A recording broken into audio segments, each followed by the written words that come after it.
Hello, and welcome to Reimagining Our World with me, Zubaida Ma'ani, your host. Um, very welcome to all of you from whatever part of the world you hail. Please feel free to drop a note in comments, whether you are here live or are listening on a recording after the event. Remember, the recordings are available on our YouTube channel and also on Facebook, so feel free to dive in. But I'd love to hear from you and also hear your comments and questions. Okay, let's dive into today's session.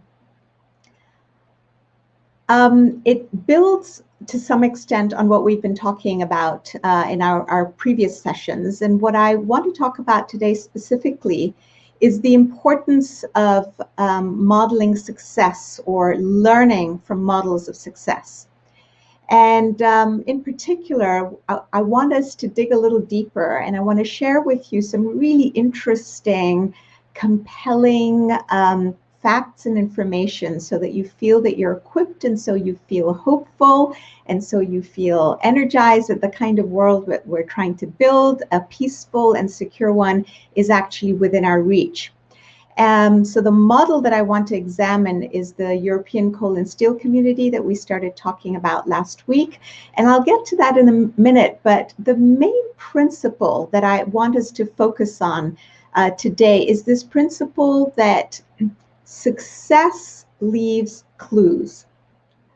This is a famous quote from the well-known international coach and strategist, Tony Robbins. It's very true. I believe he got it from someone else, but still, success leaves clues. It's so true, right? We know when we see somebody who's been successful in a certain sphere of life. So, for example, in careers, whenever we're trying to chart a course, it's a no-brainer for us to look at somebody else who has done what we are hoping and dreaming that we could do and has done it successfully.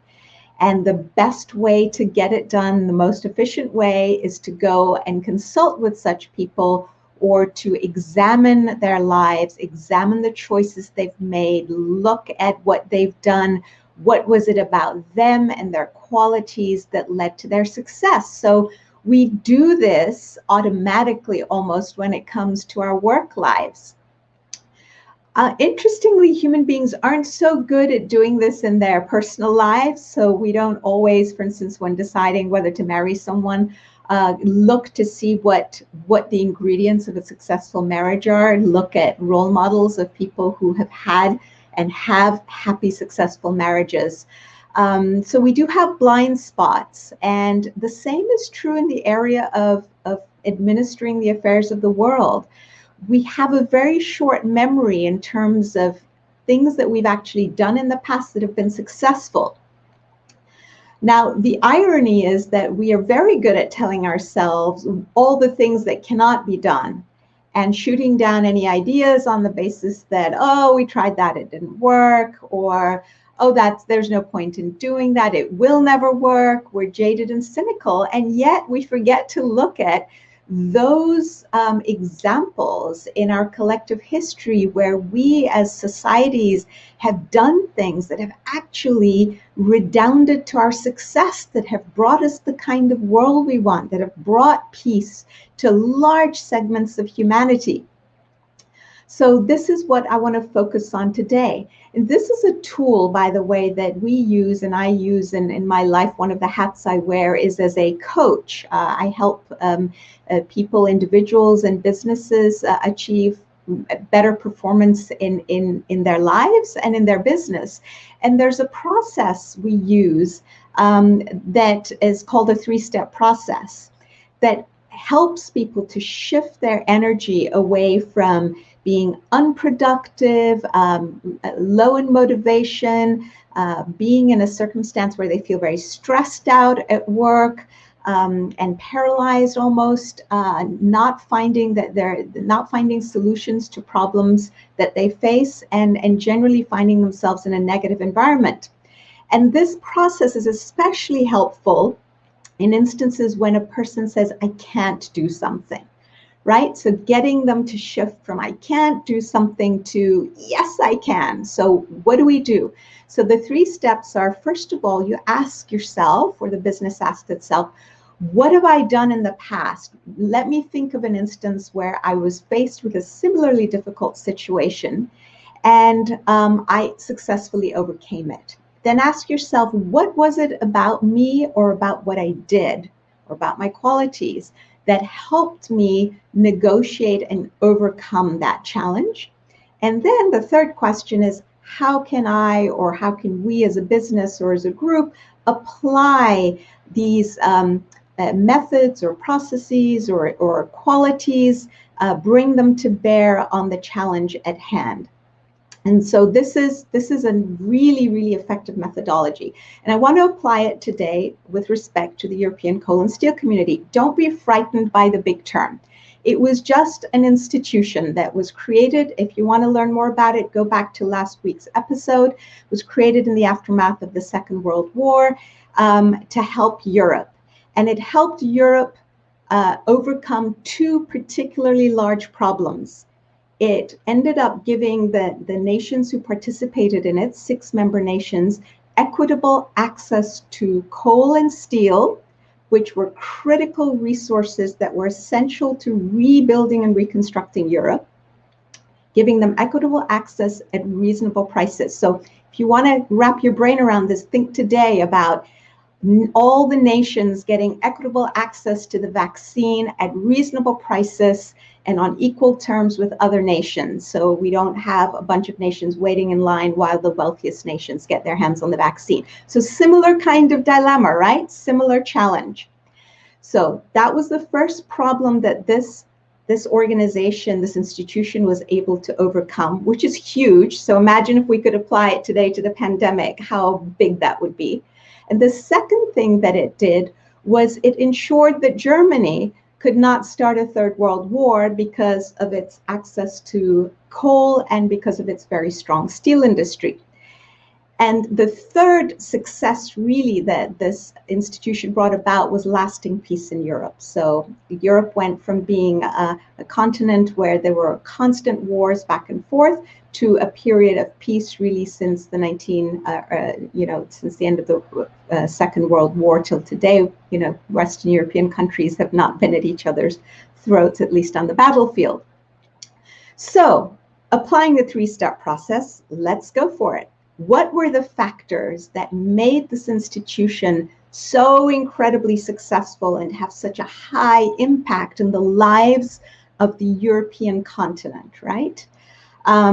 So there were a couple of factors. Today I want to focus on one of them, and then hopefully next session I plan to get to the other. The first one was the motivations and qualities of the leaders who had the vision, came up with the idea of creating this institution, they believed in it, and they put it into action, they implemented it. Lesson number 1 we learn is there were 3 individuals who were responsible, essentially. The foreign minister of France, Robert Schuman, Jean Monnet, who was Minister of Planning in France, and the German Chancellor Konrad Adenauer. First lesson we learn is that it's actually enough to start with a very small group of core leaders in order to build a system of institutions that have tremendous impact, disproportionate impact really, on the lives of large numbers of people, in this instance 6 European nations, assuring their well-being, their peace, their success, and their economic benefit as well. So, sometimes we look at the world and the challenges we have and we stop ourselves by thinking, oh, how are we ever going to get 193 nations to agree or leaders to agree? Well, you don't start there. You start with a core group of people who have certain key qualities. You get them to come up with a brilliant plan, and then they take the plan to the rest of the leaders and get them to ratify it, which is exactly what happened here with the European coal and steel community, which, by the way, was the foundational institution of what later evolved into the European Union. We know it today as the European Union. So the second lesson is to be effective. such leaders have to possess certain qualities. Now, we spent a session talking about the importance of the qualities of leaders, and I'm not going to rehash that. What I want to do today is to demonstrate very concretely how certain key qualities have tremendous impact on the lives of the people who are led by these leaders.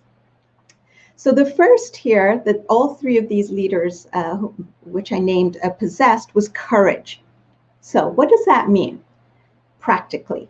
They were willing to conceive of ideas that were not normal practice between states at the time. They came up with this idea of taking coal and steel that belonged to all these nations and pooling them in the hands of a supranational body, what they called the high authority, which sat above, if you like, nation states, which meant that each of their nations had to be willing to cede a certain amount of sovereignty in a narrow area, the coal and steel industry, but still a critical area. So think oil and gas today, you know, getting the nations who sit on oil and gas to kind of cede sovereignty and put the oil and gas in the hands of a supranational institution. That's what these guys managed to do. So what had been done until then, the normal practice was to have these coal and steel and the regulation of the production and distribution undertaken by cartels. Cartels are basically private agreements between industrialists that were facilitated by government officials who were eager to restore the balance of the steel industry, which had been destroyed after the First World War. So what was the contrast between the way things were done using cartels and the way, this new vision that these three individuals had?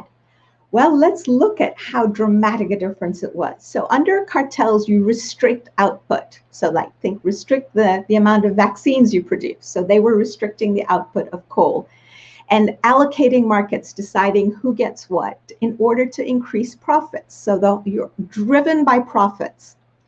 By contrast, the high authority of the European coal and steel community, it would encourage productivity. So create more of this stuff because people need it. So again, think in terms of vaccines today, encouraging productivity to get as much of this stuff out so that as many of us in all the countries of the world can have access to it, as opposed to thinking, oh, let's restrict it so that we can demand high prices for it and make profits. The second difference was that cartels struck secret deals. As by contrast, the high authority would transparently publish both the demand, like who needs what, how much do we need, and supply information, and favor open agreements. So this was a radically different approach. So as we go through this, think about the courage it took for these three individuals to break out of that old system into the new. Thirdly, the cartels serve private interests of their industrialist members versus the high authority, which served as the agent of the broader public in all of the 6 member countries. So working for the collective good versus the good of a small group of industrialists, or in today's world, in COVID world, in the interests of a small group of pharmaceutical companies, right?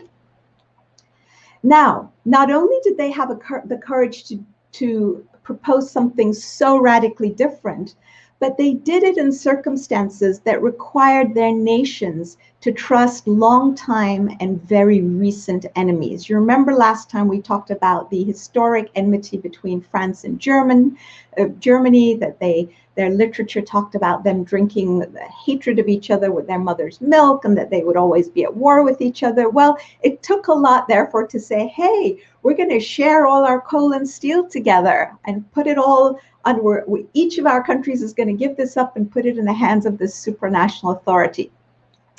The third thing that took courage, and this is actually a really fun story, was the willingness to bypass normal bureaucratic and diplomatic channels to ensure that this idea of pooling coal and steel would survive and it wouldn't be blighted before it took root. So here's what happened. Jean Monnet was the guy who came up with this idea. It was his brainchild. And he was trying to figure out a way to get it into the hands of the foreign minister of his country without having all the mid-level bureaucrats kill it, right? So he had the presence of mind and the courage to give it to a gentleman by the name of Bernard Clapier, who was the head of Schumann's private office, who included it in papers that Schumann was going to work on in the country over the weekend. So Schumann gets to his home, opens his suitcase or briefcase or whatever he has with his papers. And as soon as he reads this proposal, he realizes this is a brilliant idea and it solves these two big problems that we are facing.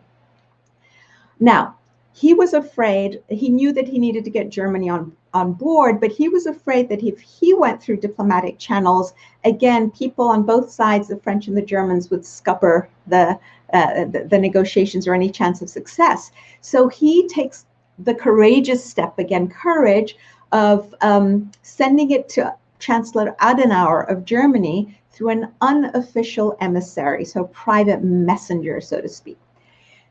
As soon as Adenauer gets the proposal, he reads it and says, wow, this is the solution to Germany's problems as well. And so he sends a private message back to Schumann, again, cutting out all the bureaucratic stuff.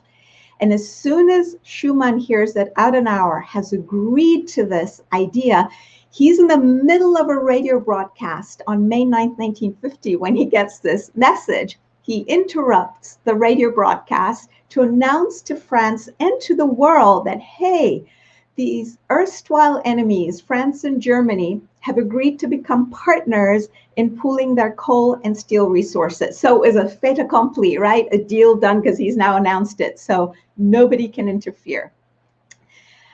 Really amazing evidence of courage on the part of all three, and amazing evidence of creativity and of wisdom. A whole bunch of qualities really come to bear here.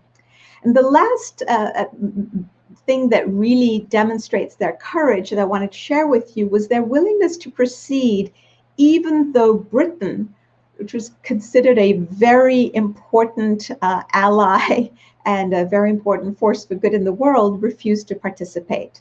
So for them to go it alone without Britain was a really big deal and took courage. Okay, so we've looked at courage. What about wisdom? Now, Jean Monnet, who conceived of this plan, understood that calls by European federalists over the years since the end of the First World War, their calls to create a United States of Europe, similar to the United States of America, had failed. He would have liked nothing more than to have a federation in Europe. He had lived and worked in the US. He thought the US model of federal government was just amazing, that it had led to the tremendous success and might of America in all areas, military and economic and so on. And he saw tremendous benefits for his continent. But he recognized that the European people weren't ready to make that leap. So he came up with this idea that would involve an incremental process. Sort of building chains of progressive integration within these 6 countries, leading, he hoped, eventually to a European federation. I think we're on our way there still. We've been doing this in fits and starts, but I am optimistic that we'll get there. And he also was very wise because he realized that even building this first step required patience and required putting in confidence-building measures, that they needed to make incremental progress in order to build a culture of trust, cooperation, and unity among formerly warring nations. So again, think of our world. This is exactly what we want. We want a system that we embark on, a process that leads to incremental growth in trust and patience and cooperation and unity between nations that have been suspicious of each other or have been overtly enemies or just don't like each other. So the decision was to create a supranational decision-making mechanism that was limited in its sphere of operation.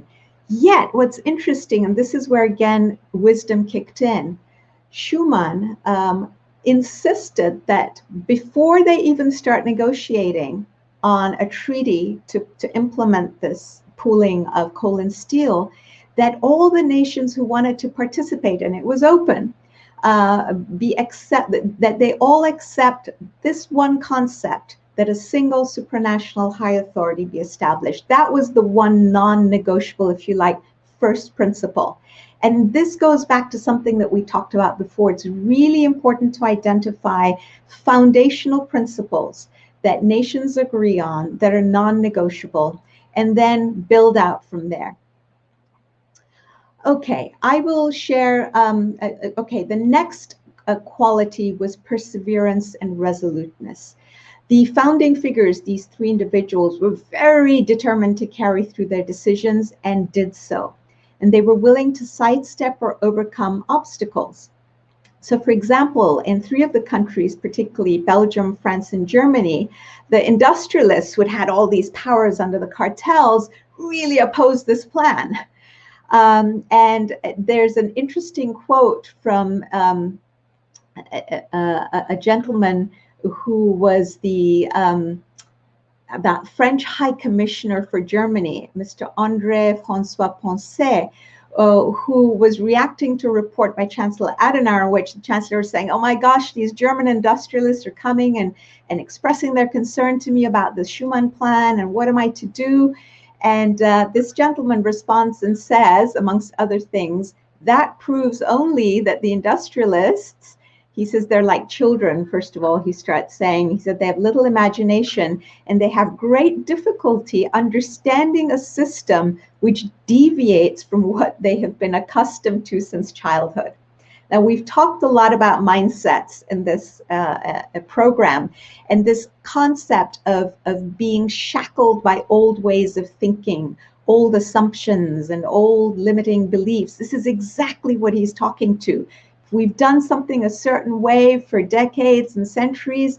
Now it's going to be very hard to make the shift to change it because we don't even have the framework of conceiving something different. Which brings us again to the quotation from Albert Einstein, in which he warns us about this limitation in our thinking by saying we can't solve problems by using the same kind of thinking we used when we created them. Now, a fourth quality that these individuals had was strategic planning combined with creativity and vision. So they recognized that governments essentially would only want to create new institutional structures in post-war Europe if they would be perceived by their people as helping to solve very practical difficulties that affected specific national economic interests.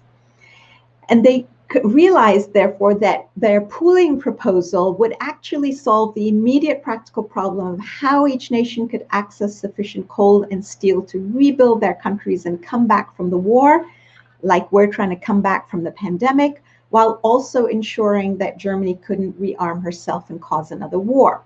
So these principles apply today as well. We need to be smart and convince people we talk to about the dire need for these institutions, because they will help us and guarantee that we can solve our immediate existential challenges, such as climate change and the pandemic. The next quality is patience.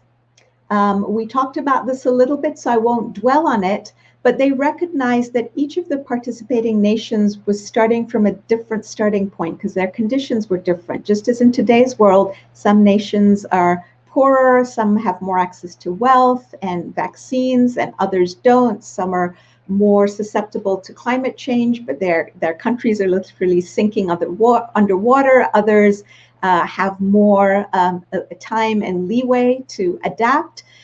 So they recognized this, and therefore they allowed a transitional period in which they would put in plans and measures to harmonize their disparate conditions. This required patience and farsightedness. The next quality that was really important was willingness to learn from past mistakes. So over the years, especially since the end of the First World War, these European countries had tried to put systems in place to ensure that countries in Europe devastated after the First World War received adequate supplies of raw materials. But each of these experiments had failed, starting with the Supreme Economic Council that was established in 1919. The reason all of them had failed was that these intergovernmental organizations, so these are uh, nations acting together as opposed to having a supranational organization to which they all gave up some of their sovereignty. This was kind of trying to maintain an equilibrium, and they were all negotiating and each really looking out for the interest of their own nation primarily. These intergovernmental organizations failed every single time because they were not given adequate authority to regulate, pass binding regulations, binding laws, and they were not given the power to enforce the policies that they were able to agree on.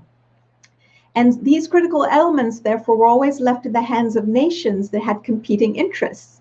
So when the Depression kicked in the 1930s, the nations just reverted to their old habits of protectionism and economic nationalism. This is exactly what we see in the world today with climate change. When you have a Paris Climate Accord where countries just voluntarily make pledges, it's an intergovernmental treaty, it's a contract, you can't lock them in. There is no binding legislation. They don't have to follow through on their pledges. They don't have to meet certain goals. They get to volunteer what pledges they want to offer, and it just doesn't work as our house, our globe is burning, literally flooding, burning, and being destroyed by climate change. So we today, like they in the aftermath of the Second World War, need to have a global parliament, as we talked about, a global legislature that has the authority to pass binding international legislation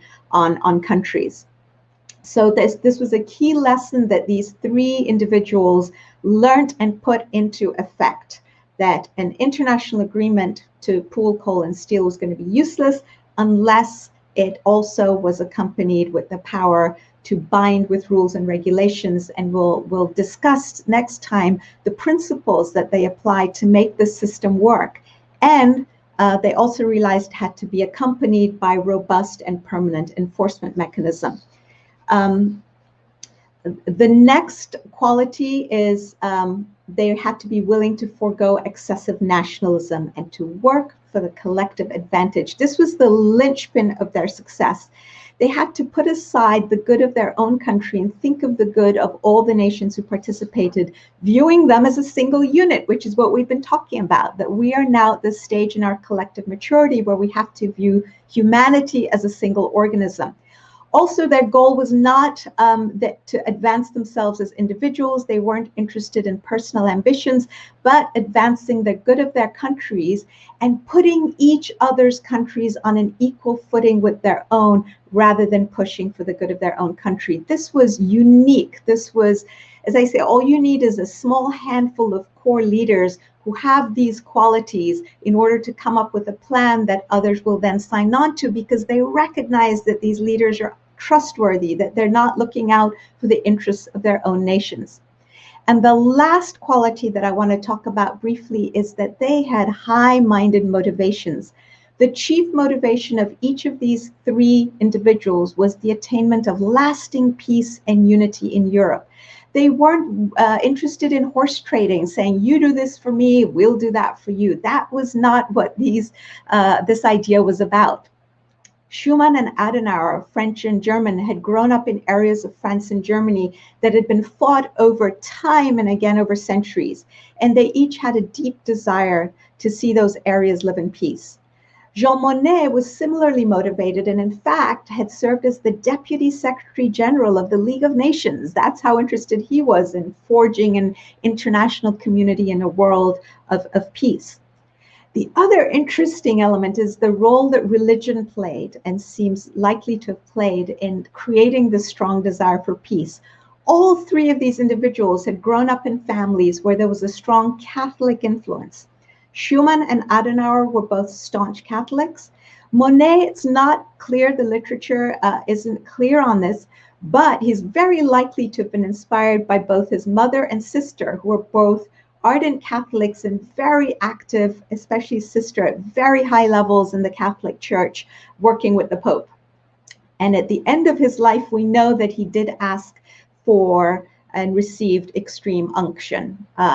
So that, demonstrates the positive, beneficial role that faith and religion can play in the lives of individuals, who then parlay that into the peace, well-being, and upliftment of humanity. Okay, those are my thoughts and reflections for today. I hope you found it interesting. I find this topic absolutely riveting, and it represents an amazing model for success that we don't talk about and think about enough. So please share these thoughts and ideas with your friends, because once we realize it's possible to do this, then we'll set about building the kinds of international institutions, supranational institutions, new system of global governance we need in order to effectively tackle the global challenges of today. If you're interested in reading more about this, I wrote a whole book on it called Bridge to Global Governance. Bridge to Global Governance. You can find it on Amazon, wherever in the world you are. Okay, I will go to the comments here and see what I can pick up.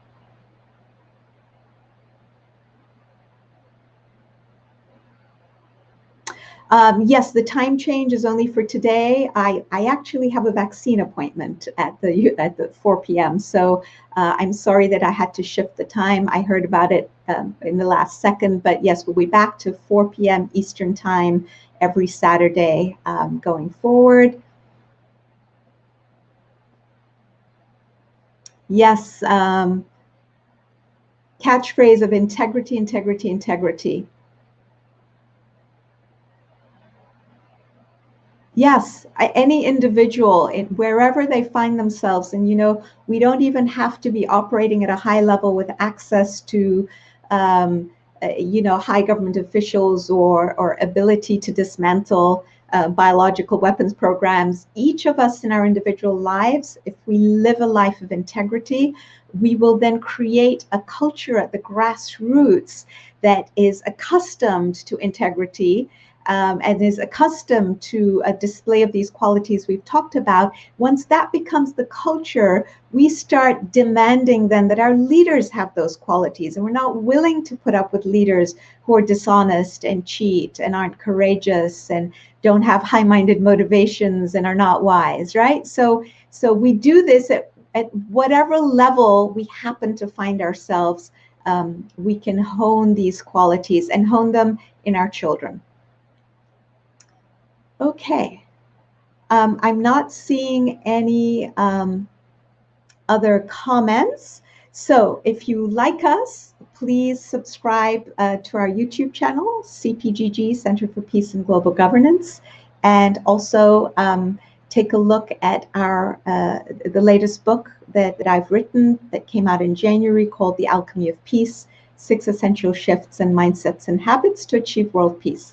I look forward to seeing you all next week. And yes, the time will be back to 4 p.m. Eastern time. And in the meantime, feel free to comment on Facebook or on YouTube. And those who are listening to the recordings, again, please jump in with your thoughts, ideas, suggestions.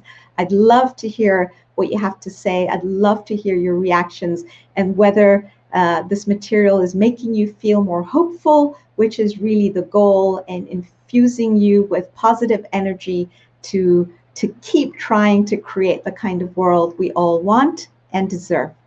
Okay, goodbye for now.